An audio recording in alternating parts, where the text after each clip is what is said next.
ओम नमो भगवते वासुदेवाय नमः। नमस्कार बंधुगण आपण मानक आम यूट्यूब चैनल को स्वागत। बंधुगण आज भिडियो में जानिबा आगामी 3 दिन आपणकर किपरि कटिबो, केउ प्रकार आगामी 3 दिन को आपण प्लानिंग करिवे से सब विषय रे आमे आज भिडियो रे पूरा विस्तार पूर्वक भाबे जानिबा। तेणु भिडियो को लास्ट पर्यंत निहाती देखंतु। मने रखंतु निजको भावनात्मक रूप से सबुबेले मजबूत करी रखंतु। एहा द्वारा आपण आपणकर गतिविधि को बहुत बढ़िया रूप से गोटे स्थिति रे नहीं पहुंची पारिबे। विद्यार्थी तथा युववर्ग निजर मनोबल आउ आत्मविश्वास को बनैकी रखंतु। कौनसी प्रतिस्पर्धा संबंधित क्षेत्र में सफलता मिलिबार पूरा संभावना रही। अतिरिक्त कार्यभार कारणरू आपणक व्यक्तिगत कार्य रे रोकावट मध्य आसी पारे। सेथिपाई व्यवस्थित दिनचर्या रखंतु। ए समय रे पिलांको सह निजर टाइम को स्पेंड करंतु तथा निजर समस्या को सुलझेबारे योगदान दियंतु।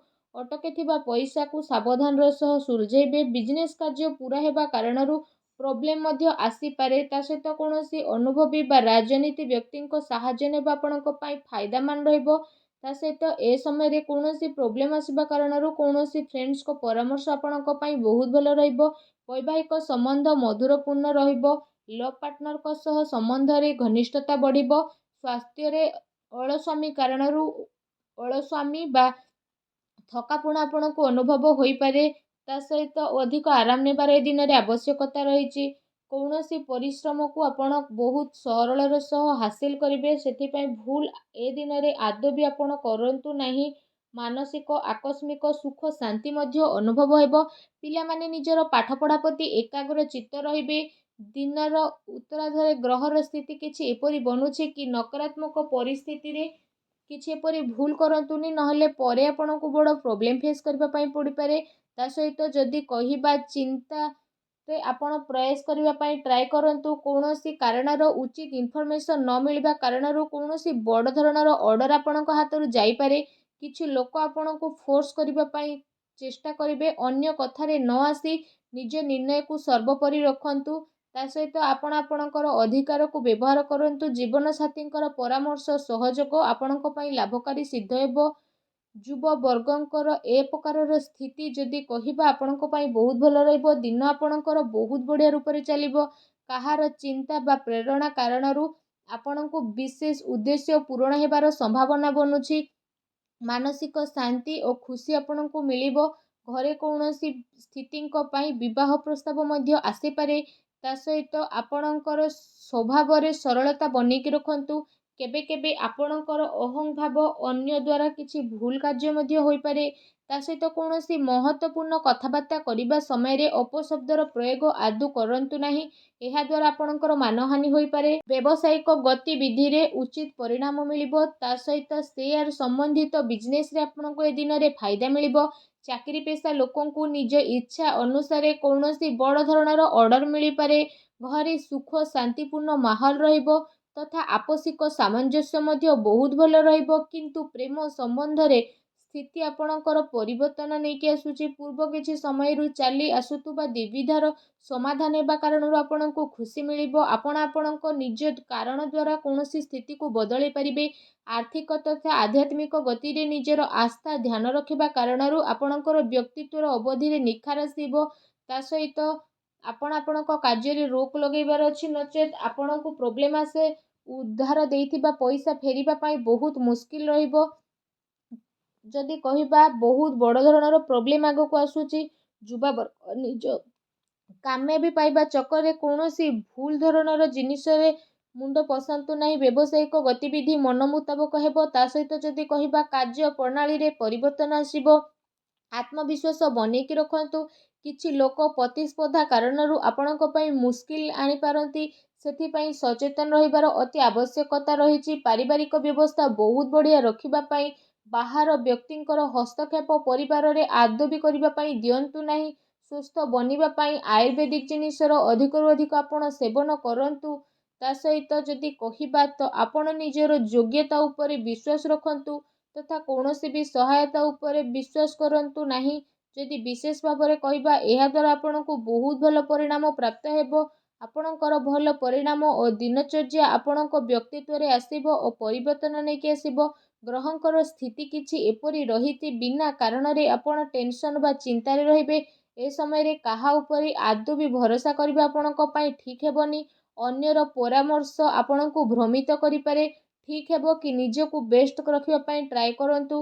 କୌଣସି ପ୍ରକାରର ବ୍ୟବସାୟିକ ନିର୍ଣ୍ଣୟ ନେବା ପୂର୍ବରୁ ସମୟ ଅନୁକୂଳ ରହିବ ନାହିଁ, ଆପଣଙ୍କୁ ଘାଟା ହୋଇପାରେ। ଏହା ସହିତ ସାଝେଦାରୀ ସମ୍ବନ୍ଧିତ ବ୍ୟବସାୟରେ ନିଜର ପାର୍ଟନରଙ୍କ ସହ ପାରଦର୍ଶିତା ରଖିବାର ଆବଶ୍ୟକତା ରହିଛି।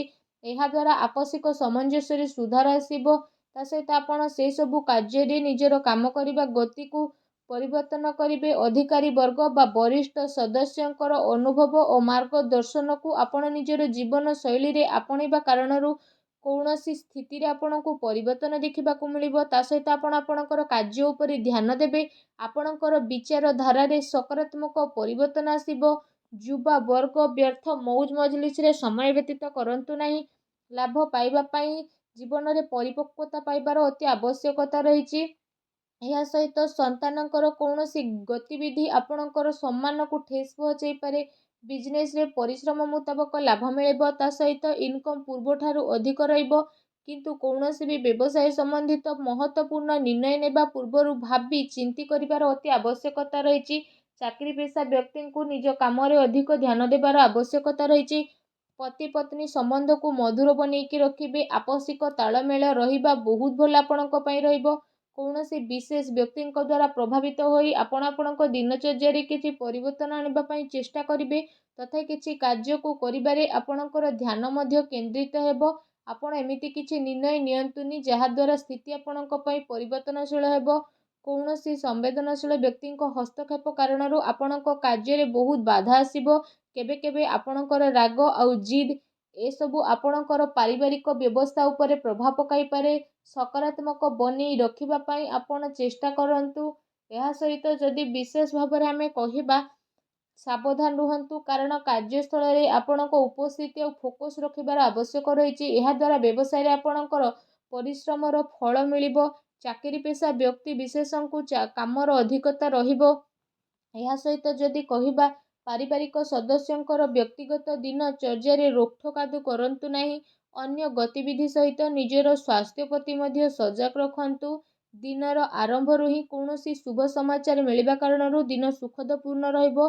କୌଣସି ଭଲ କାର୍ଯ୍ୟ ଆରମ୍ଭ କରିବା ଦ୍ୱାରା ଯଦି କହିବା, କାମ କାର୍ଯ୍ୟ ତଥା ପାରିବାରିକ ଜିମ୍ମେଦାରୀ ଭିତରେ ତାଳମେଳ ବନେଇକି ଆପଣ ରଖିବେ। ଏହା ସହିତ ଯଦି କହିବା, କିଛି ଜିନିଷ ବନେଇବାରେ ଆପଣ ସଫଳ ରହିବେ। ବ୍ୟବସାୟିକ ଗତିବିଧି କାରଣରୁ ଯଦି ଆପଣ ଯୋଗ୍ୟତା ଆଉ ପରିଶ୍ରମ ଦ୍ୱାରା ଆର୍ଥିକ ସ୍ଥିତିକୁ ବନେଇକି ରଖିବେ।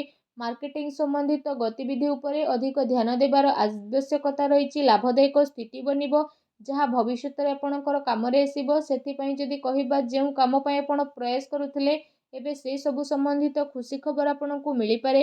କିନ୍ତୁ ଅନ୍ୟ ଉପରେ ଆଶା ରଖିବା ଠାରୁ ଆପଣ ନିଜର ଯୋଗ୍ୟତା ଉପରେ ବିଶ୍ୱାସ ରଖିବାର ଅତି ଆବଶ୍ୟକତା ରହିଛି। ଏହାଦ୍ୱାରା ଆପଣଙ୍କର ମନୋବଳ ବଢ଼ିବ। ପ୍ରପର୍ଟି ସମ୍ବନ୍ଧିତ ମାମଲାରେ କୌଣସି ସମସ୍ୟା ଆପଣଙ୍କ ସାମ୍ନାରେ ଆସିପାରେ। କୌଣସି ପ୍ରକାରର ଉଧାର ସମ୍ବନ୍ଧିତ ନେଣଦେଣ ଏ ସମୟରେ କରନ୍ତୁ ନାହିଁ, କାରଣ ବଡ଼ ମୁସ୍କିଲ ହେବ। ଯୁବା ବର୍ଗ ଫାଲତୁ କଥାରେ ଧ୍ୟାନ ନ ଦେଇ ନିଜ କାର୍ଯ୍ୟ ଉପରେ ମତଲବ ରଖନ୍ତୁ। ବ୍ୟବସାୟରେ ଯଦି କହିବା, ଆପଣଙ୍କୁ ବଡ଼ ପ୍ରୋବ୍ଲେମ୍ ଆସିପାରେ, ତେଣୁ ସାବଧାନ ରୁହନ୍ତୁ। ଅନ୍ୟ କଥାରେ ଆଦୌ ମୁଣ୍ଡ ପୁରାନ୍ତୁନି। ନିଜ କଥା ଉପରେ ନିଜେ ଫୋକସ୍ ରଖିବା ପାଇଁ ଟ୍ରାଏ କରନ୍ତୁ। ନିଜ ଜୀବନରେ ଖୁସି ବନେଇ ରଖିବା ପାଇଁ ଭିଡ଼ିଓକୁ ଲାଇକ୍ କରନ୍ତୁ। କମେଣ୍ଟ ବକ୍ସରେ ଜୟ ଶନିଦେବ ବୋଲି ଅବଶ୍ୟ ଲେଖି ଦିଅନ୍ତୁ। ଧନ୍ୟବାଦ।